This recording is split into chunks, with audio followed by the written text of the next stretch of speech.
Hello friend, welcome to my channel my style my choice. গতকাল ছিল রথযাত্রা, তো সবাই নিশ্চয়ই খুব ভালো করে রথ দেখেছো এবং খুব আনন্দ এবং মজা করেছো। তো আমাদের বাড়ির কাছাকাছি রথ বলতে হয় মহিষাদলের ঐতিহ্যবাহী রথযাত্রা। পূর্ব মেদিনীপুর জেলার মহিষাদলে এই রথযাত্রাটা খুব বড় করেই অনুষ্ঠিত হয়। রানী জানকীনাথ দেবী প্রথম রথযাত্রাটি শুরু করেছিলেন 1776 সালে। এই রথটির চাকা ছিল 34টি। পরবর্তীকালে 1851 সালে পুনরায় নির্মাণ করা হয়।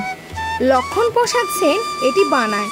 হ্যাঁ, আগে এটি চূড়া ছিল 17টি, কিন্তু পরবর্তীকালে আবার পুনরায় যখন নির্মাণ করা হয় তখন 13টি চূড়া তৈরি করা হয়। তবে পুরীর আদলে এই রথযাত্রা পালন হলেও এখানে কিন্তু জগন্নাথ দেব বিরাজ করে না। রথে বিরাজ করে রাজবাড়ির অতি পুরনো জানকী দেবীর প্রতিষ্ঠিত গোপালজি ঠাকুর। তো তোমরা যারা মহিষাদল ভ্রমণে বা ঘুরতে এসেছো তারা নিশ্চয়ই এই রাজবাড়ির গোপালজি ঠাকুর অবশ্যই দেখেছো।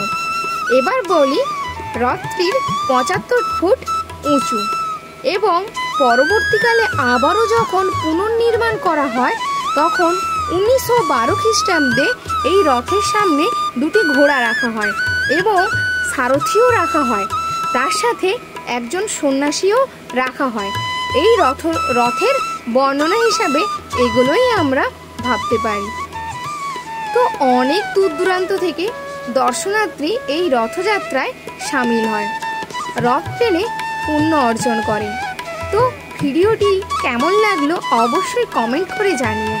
আর তোমরা যদি মহিষাদলের রথ দেখে না থাকো তাহলে এখনও সময় আছে, তোমরা দেখতে পারো, কারণ মহিষাদলের রথের মেলা হয় প্রায় 1 মাস ব্যাপী। আর কিছুদিন পরে উল্টো রথ রয়েছে, তো সেখানেও তোমরা এসে দেখতে পারো এই রথ।